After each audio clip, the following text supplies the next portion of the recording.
Je m'appelle Jérémy Bouchot, j'ai 26 ans et j'ai créé ma société, un nouveau concept de magasin qui a ouvert là il y a 4 mois, rue du Louvre au 44.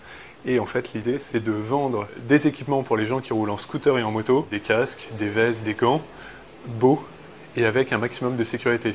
Comment m'est venue l'idée? En fait, en étant étudiant, vers le bac, j'ai travaillé pendant 3 ans chez un équipementier qui vendait des équipements, moto-scooter, et qui avait une boutique pas très attrayante, où c'était du carrelage au sol, c'était des néons au plafond, c'était assez tristounet, et pourtant la boutique marchait très bien. Donc effectivement, pendant ce temps-là, j'ai regardé ce qui se faisait un peu partout, et j'ai vu qu'il y avait plein de belles choses, des très beaux casques avec une super sécurité, avec un super look, et je me suis dit mais pourquoi pas les importer en France. J'avais cette idée de création d'entreprise, je pensais pas la concrétiser ou la travailler plus que ça pendant les études.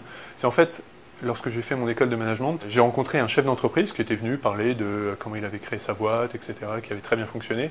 Je lui en ai parlé, mais vraiment, je ne sais pas pourquoi, je suis allé le voir, je lui ai dit, tiens, j'ai ça comme projet, qu'est-ce que vous en pensez? Il m'a dit, mais c'est super. Et pendant 1 an et demi, il m'a coaché, et en fait, toutes les 2 semaines, on se voyait chez lui, et on a travaillé le business plan pour commencer à démarcher les banques, à faire les projections financières. On a travaillé pendant 1 an toute cette partie-là, qui est très longue en fait. Et quand on a envie de créer sa boîte, on a envie de s'imprégner de ces gens qui ont déjà créé une entreprise. Et c'est vrai qu'il y a des écoles qui reçoivent beaucoup d'invités. Nous, il y en avait quasiment toutes les semaines. Donc, toutes les semaines, on s'imprégnait de ces gens-là, on les écoutait. Et il y a souvent un peu les mêmes choses qui reviennent. Donc, on arrive à comprendre un petit peu ce qui a fait leur succès. Le conseil que je donnerais à un étudiant qui voudrait créer sa boîte, c'est qu'il se lance tout de suite. C'est-à-dire qu'il commence à travailler son projet à l'école. C'est essentiel. On a énormément de temps, on a les vacances, on a les week-ends, alors, généralement, c'est pas hyper chargé les semaines, donc profitez de ce temps-là.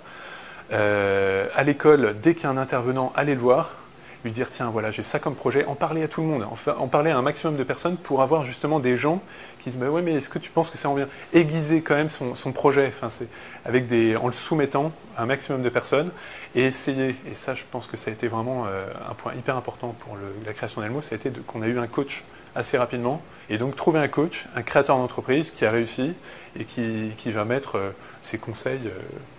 Et en général, ils aiment ça. Enfin, les créateurs d'entreprise aiment bien redonner du temps derrière pour les jeunes qui souhaitent faire quelque chose.